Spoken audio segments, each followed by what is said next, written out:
Dr. Cindy Schneider, the medical director of the Center for Autism Research and Education. I have to say, I've seen so many children on the prescription medications that everybody approves of and the FDA is 100% in favor of, where they have no quality of life because they're not even present anymore. I do believe that you can take their anxiety level and bring it down, take the seizures and reduce them, change the biochemistry in the brain in a very positive way so that these children actually have finally some quality of life. So I think we have to get rid of those myths of what medical marijuana is all about. It's not the stoned surfers, these are people who are suffering and we have nothing better to offer them. I think that there is a certain population out there that is failing everything medicine has to offer, and this is something that should be explored. My name's Sandra and I've been working with children on the autism spectrum for 10 years. I have been through all of the emotional ups and downs and physical beatings that every parent has gone through as a therapist, as every therapist that works with kids on the spectrum does. What I have seen in the use of this therapy is life-changing, not only for the child, but also the family. And seeing Brandy's mom actually become a mother. Autism robs parents of dreams. It robs children of dreams. It robs the community of people who are talented and gifted and are there to be part of it.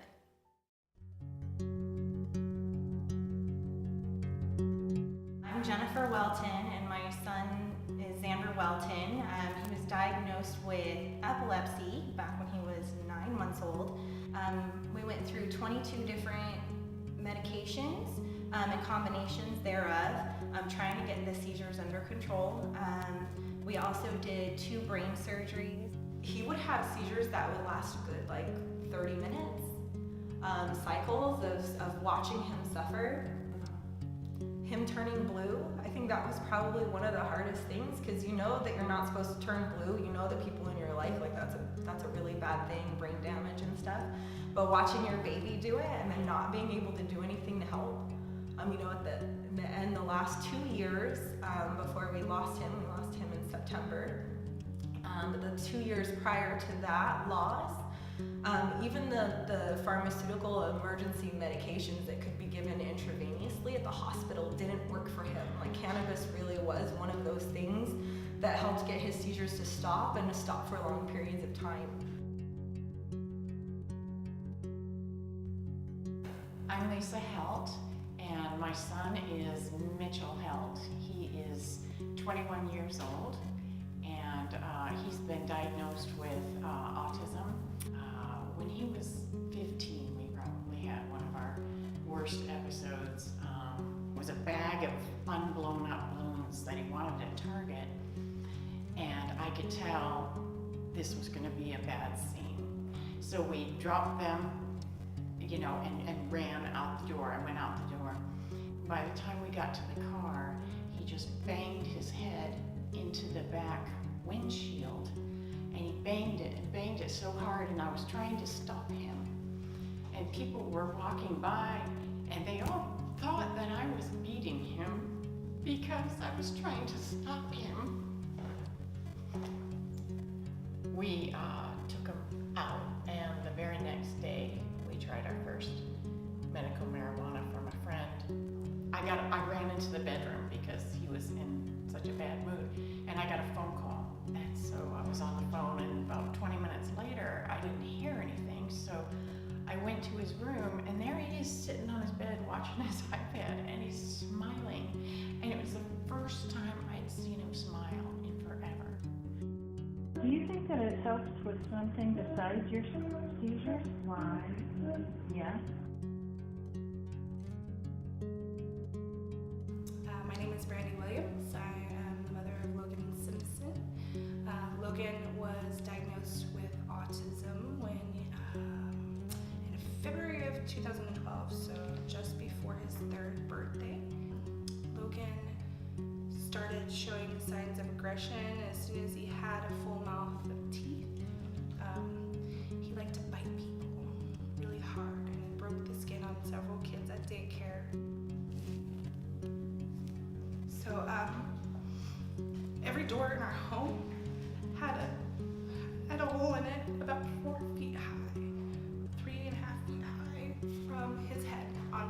sides of every door in our home.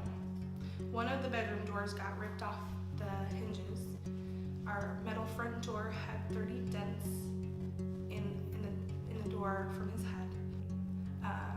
Logan had such bad sensory issues that he would try to rip his clothes off of his body, and it was really hard to get shoes onto him, and he would, once we got the shoes on him, he would lift his foot to his head and bang his head with his foot.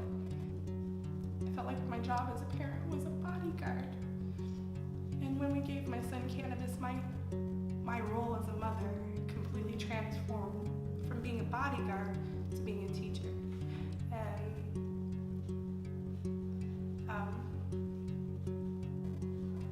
that's the little things in life. Him having a smile on his face, opening a present, him going up to people and making connections with people and smiling and saying hi, or acknowledging a dog in his, animals, just acknowledging the world around him instead of being scared of the world all the time is the best gift you could ever give a mother.